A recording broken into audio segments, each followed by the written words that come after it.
Hello everyone, this is Durgesh Singh and today we are going to learn why in democracy people rule indirectly.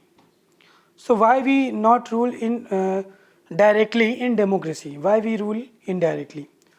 So simply इसके two sets of reason can be given in this favor.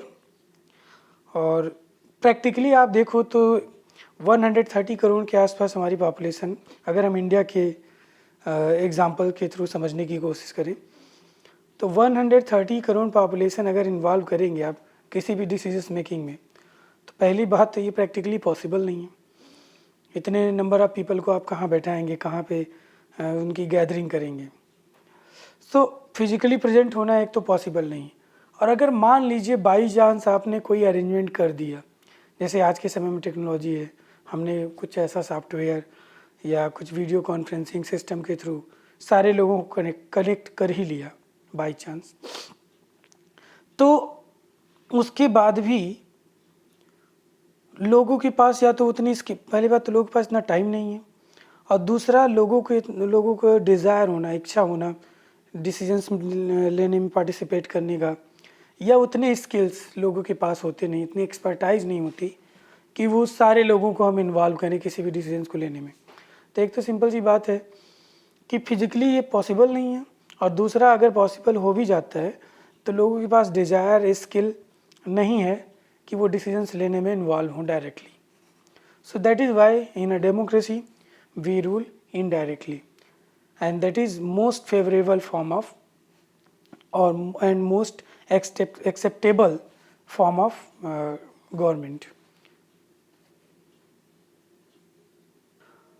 और अगर हम ये दोनों करने में भी possible हो, मान लीजिए कि हमने टेक्नोलॉजी की मदद से लोगों को इन्वॉल्व भी कर लिया, लोग इच्छुक भी हैं, तो उसके बाद भी अगर हम इतने लोगों को इन्वॉल्व करेंगे तो कोई भी डिसीजंस लेने में इतना लंबा समय लगेगा, इतना उसमें आर्ग्यूमेंट होगा, डिबेट डिस्कशन तो ऑलरेडी होता है, और ज़्यादा लोगों के इन्वॉल्वमेंट से जो डिसीजंस होंगे वो बहुत ज़्यादा डिलेड होंगे। तो ये सब कुछ फैक्टर्स है, एक प्रकार से केओटिक माहौल हो जाएगा। तो it's better to rule indirectly, और इंडिया जैसी वास्ट कंट्री के लिए तो ये प्रैक्टिकली भी पॉसिबल नहीं है कि हम डायरेक्टली रूल करें। दूसरी मीनिंग को समझे। So broader meaning of democracy. तो पहला हमने क्वेश्चन समझ लिया कि why in democracy people rule indirectly. So two sets of reason has can be given, और इसमें दो रीजन आप देख सकते हैं। Now coming to the next and the very most important points, that we have to understand democracy just not as a form of government but more than that. तो इसका क्या मतलब है, ये ब्रॉडर मीनिंग ऑफ डेमोक्रेसी का क्या मतलब है, तो इसको समझिए। कभी कभी हम क्या करते हैं कि डेमोक्रेसी को एक फॉर्म ऑफ गवर्नमेंट के रूप में ना देख के कुछ अदर तरीके से, जैसे किसी ऑर्गेनाइजेशंस में हम डेमोक्रेसी को ढूंढते हैं, फैमिली में, इस तरह से किसी पॉलिटिकल पार्टीज़ में। अब इसको थोड़ा समझिए कि क्या मतलब है इसका। देखो डेमोक्रेसी सिंपली है क्या, अगर हम यहाँ पे समझे तो डेमोक्रेसी, अभी तक तो हम समझ रहे थे फॉर्म ऑफ गवर्नमेंट, यहाँ पे डेमोक्रेसी क्या है, एक आइडिया है। एक आइडिया है जिसमें ये एक आइडिया है जो कहीं पे भी आप एग्जीक्यूट कर सकते हैं। आप अपनी फैमिली में, छोटे से ऑर्गेनाइजेशंस में, स्कूल्स में, कॉलेजेस में, क्लास में। अब इसको एक एग्जांपल के थ्रू समझिए। तो जैसे फैमिली में आप कैसे इसको यूज करेंगे, जैसे कहा जाए कि कोई फैमिली अगर बहुत डेमोक्रेटिक है, we are a very democratic family, तो इसका क्या मतलब है, इसका मतलब ये है कि जब भी कोई डिसीजंस लिए जाते हैं तो उसमें फैमिली के सारे मेंबर्स इन्वॉल्व होते हैं, चाहे वो छोटा सा बच्चा हो, चाहे वो बड़े लोग हों, चाहे वो आपके फादर हैं, मदर हैं, सभी इन्वॉल्व होते हैं। क्योंकि कोई भी डिसीजंस अगर लिया जाता है तो वो मोस्टली अक्सर ये देखा जाता है कि वो परिवार के सारे मेंबर्स को अफेक्ट करता है। जैसे पिकनिक पे जाना है, कौन जाएगा कौन नहीं जाएगा, ये डिसीजंस लेना है, या फिर कोई पिकनिक पे कहाँ जाना है, या फिर मूवी देखने जाना है तो कौन सी मूवी देखना है। तो ये सब जो चॉइसेस होती हैं, इसको एक तो तरीका है कि यूनिलैटरली अगर कोई जो मेन मेंबर है, जो अर्निंग मेंबर है, जिसके पास पैसे, जो पैसा खर्च करके आपको दिखाएगा मूवी, वो डिसाइड कर ले कि नहीं हमको ये मूवी देखनी और यही सबको देखना है। दूसरा तरीका जो डेमोक्रेटिक तरीका ये होगा कि वो सबसे कंसल्ट करेंगे कि कौन सी बेस्ट रहेगी और उसके बाद कोई डिसीजंस ले। तो वो जो डिसीजंस होगा वो डेमोक्रेटिक होगा और उस फैमिली को हम क्या बोलेंगे, डेमोक्रेटिक फैमिली।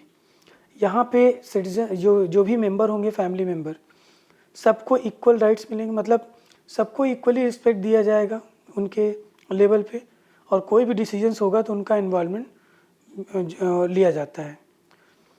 जैसे अभी हमारी जो कंट्री में जो फैमिलीज होती हैं वो मेल डोमिनेंस है। मेल डोमिनेंस होने के कारण क्या होता है कि मैक्सिमम जो डिसीजंस होते हैं वो फादर लेते हैं, मदर का इन्वॉल्वमेंट उसमें बहुत कम होता है। तो इस तरह से आप देखिए तो आपकी भी प्राइवेसी को उतना ही इम्पोर्टेंस दिया जाता है जितना कि अदर्स की। इसका और एक अच्छा एग्जांपल हम मूवी से समझ सकते हैं। एक मूवी आई थी बॉडीगार्ड।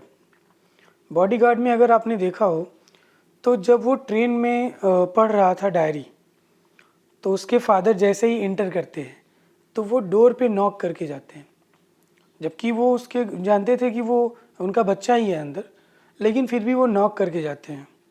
इवन जब वो बच्चा डायरी पढ़ रहा होता है करीना कपूर के घर में, जो मूवी की बात मैं कर रहा हूँ, तो वहाँ पे भी जब करीना कपूर जाती है तो वो नॉक करके, भले ही गेट खुला हुआ था लेकिन वो नॉक करके जाती है और इतने टाइम पे वो जो है अपनी डायरी को छुपा देता है।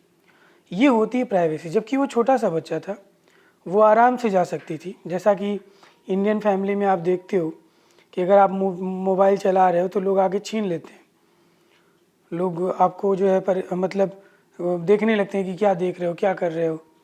तो इस तरह से आपकी प्राइवेसी में जो है इंटरफेरेंस होता है माँ बाप का। जबकि वहाँ पे आप देखो एक छोटे से बच्चे को इतनी फ्रीडम दी जाती है, उसकी प्राइवेसी को, हर एक चीज़ का उसमें ध्यान रखा जाता है। तो ये वैल्यूज़ आपको कहाँ मिलेंगे, डेमोक्रेटिक सोसाइटी में, डेमोक्रेटिक फैमिली में। तो हमारे यहाँ जो डेमोक्रेटिक फॉर्म ऑफ गवर्नमेंट तो है, बट हम डेमोक्रेटिक फॉर्म ऑफ फैमिली हमारे यहाँ नहीं। यानी जो डेमोक्रेसी की जो वैल्यूज़ है वो फैमिली तक अभी नहीं आई है। अभी हमारे इंस्टीट्यूशंस, कंपनीज, ऑर्गेनाइजेशंस, इसमें अभी उस वैल्यूज़ को आने में समय है।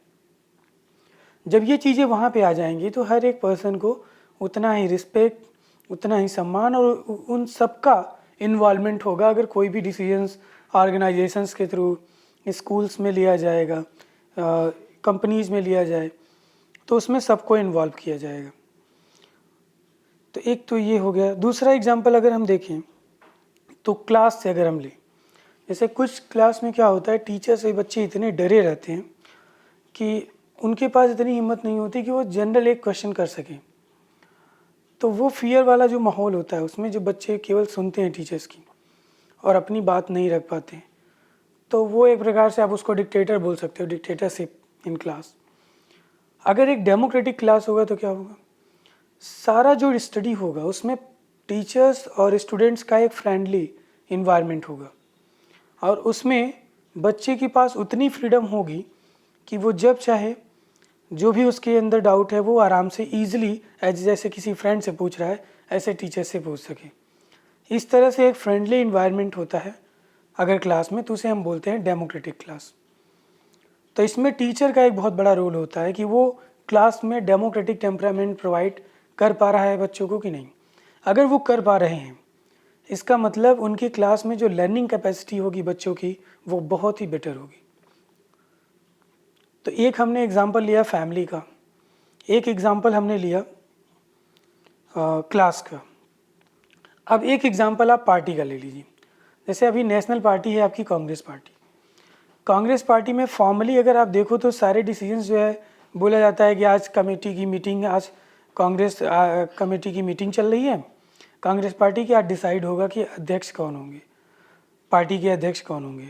लेकिन अगर आप पूरा ट्रैक रिकॉर्ड देखिए तो उसमें आपको शायद ही कोई समय ऐसा मिले जब कांग्रेस पार्टी के जो प्रेसिडेंट हो वो गांधी फैमिली से कोई अलग रहा हो।